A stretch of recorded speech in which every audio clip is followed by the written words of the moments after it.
In the glittering world of gold mining, where fortunes are carved from the very bones of the earth, one man's name shines brighter than most: Rick Ness. Known far and wide for his uncanny ability to find gold, Rick has built a solid legacy etched permanently into the rugged history of the Klondike. But now Rick finds himself at an unexpected turning point, a pivotal moment capable of reshaping his entire future. Rick's season, anchored by hefty investments in state-of-the-art equipment and ambitious gold production goals, is hanging by a thread.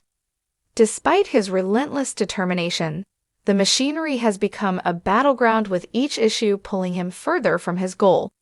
Amidst this turmoil, another challenge emerges, this time involving the very land he mines. Troy Taylor, the landowner of Duncan Creek, makes an unannounced visit. Rick, burdened by production pressures, immediately senses something significant in Taylor's unexpected presence.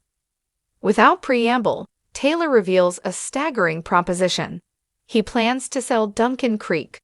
The terms: $250,000, equivalent to roughly 150 ounces of gold, as a down payment. Dad and I have been getting some inquiries into our property and hate to put the pressure on you, but we're ready to sell. We're hoping that you're confident enough to buy us out. The air grows thick with tension as Rick processes the gravity of this proposal. Owning the land beneath his feet, a dream long pursued, is now within reach. Yet the financial implications loom large, threatening to overwhelm him. Faced with mounting pressures from machinery breakdowns and financial decisions, Rick turns instinctively toward family for support. Enter Rick's father, a steadfast figure whose mere presence brings renewed energy and hope. With winter approaching rapidly, the duo plunges into action. Rick's father, visibly impressed by the scale and complexity of the operation, eagerly offers his help. Their first challenge is Monster Red, Rick's critical wash plant. Short-handed and under strain, Rick finds relief as his father rolls up his sleeves, stepping in seamlessly to manage operations and keep the plant running smoothly as the daunting task of maintaining gold production presses on.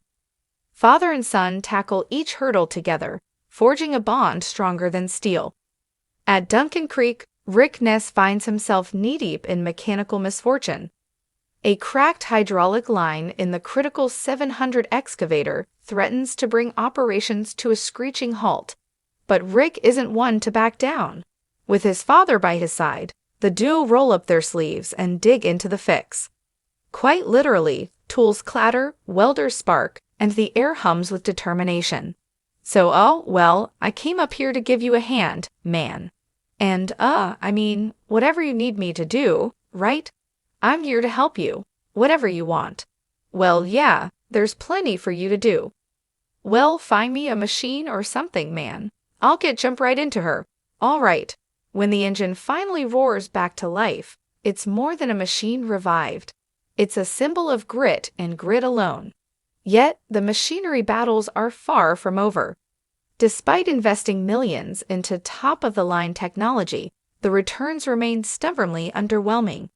Equipment falters, deadlines loom.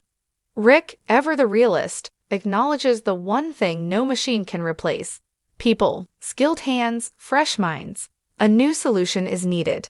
Enter Torsten, a 20-year-old apprentice mechanic, who answers Rick's desperate call for help. He's young, he's untested. But in the chaos of Klondike mining, Torsten quickly earns his stripes. Tasked with assembling a multi-million-dollar 750 backhoe, the apprentice stuns the crew with his finesse. From attaching hydraulic systems to maneuvering through tough terrain, his performance is nothing short of extraordinary. In a world ruled by experience, Torsten's precision proves that sometimes raw talent can turn the tide. Rick, re-energized by the spark this young mechanic brings, begins to believe that maybe, just maybe, the season isn't lost after all. As the dust from early setbacks settles, Rick finds his footing, only to be greeted by fresh uncertainty. Freddie, Juan, and Chris manage a critical repair with clockwork efficiency, giving Rick's team their first big win of the season. 17.7270 of gold. But just as quickly, hope is tested again. The bacon strip, a promising site, yields nothing.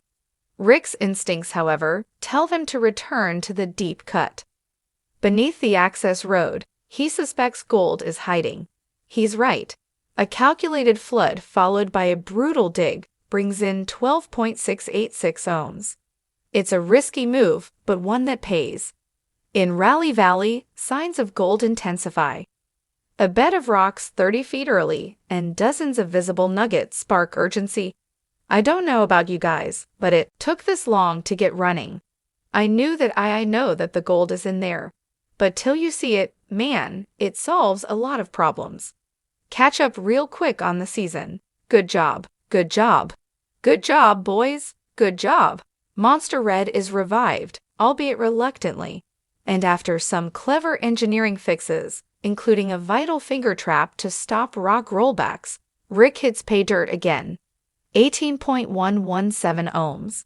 The storm is coming, but Rick is starting to thrive in it. Winter draws near, snow begins to fall, machines freeze, crews falter. Yet Rick presses on. He takes bold chances, commandeering an extra pump, rallying his thinning team, even putting his girlfriend Elise in the driver's seat of a rock truck. Every move is desperate yet deliberate, and slowly the ounces start to stack. Another 20.69 ounces, then 39.3, and with Monster Red back at near full throttle, a jaw-dropping 181 in 70 hours. By the time Rick crosses the 1,200-ounce mark, the impossible begins to feel inevitable. The final goal, 2,000 ohms, is now in sight. Every repaired hose, every sleepless night, and every ounce of faith poured into the frozen earth begins to shine with golden promise. The machines may have tried to break him, but Rick Ness refuses to yield. In the early stages of Rick Ness's most ambitious mining season yet, a surprising moment of tranquility set the stage. With quiet expertise and surgical precision, Freddie, Juan, and Chris resolved what could have been a season-derailing repair, all in a single day. Their swift success yielded a solid gold reward and offered a rare moment of peace in an otherwise chaotic industry. But the calm was fleeting. Rick's next move was daring. He returned to the deep cut, a place that once disappointed, driven by the belief that the gold lay beneath his access road. That intuition led to success as 1,2,686 ounces of gold emerged from the hard-fought dig. It was the first true signal that the tides might turn. I'm ready to buy, I guess. Yeah, that's great. That's good news for us. Yeah, no, that's good news for me too. So just to be clear, this is the down payment and it's non-refundable, and we'll keep doing the royalty thing next season, and hopefully by the end you'll have it paid off. Still, the clock was ticking and the pressure was mounting. In Rally Valley, early signs pointed to a breakthrough. Rick's team uncovered bedrock sooner than expected, an omen of gold. A test plan revealed 25 to 30 nuggets. Infrastructure was urgently needed, and so was a dependable wash plant. Rick turned to Monster Red, investing not only in machinery but in hope. After modifications and a successful cleanup, netting 18.1170, the season shifted from surviving to striving. As winter crept closer and the Klondike wind sharpened, Rick doubled down.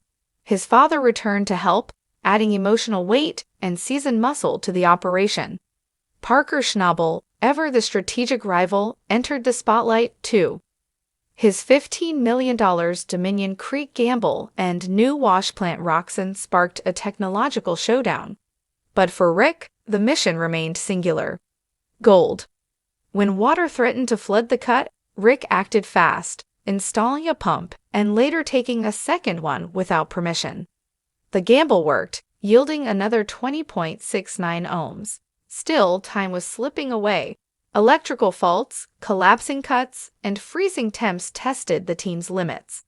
Yet, week after week, the numbers climbed.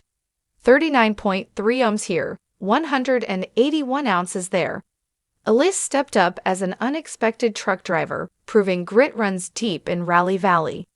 The crew, now battle-hardened, recovered 1,247 ounces. They had found their rhythm, their confidence, and most importantly, their gold. With each cleanup, they moved closer to the mythical 2,000-ounce mark.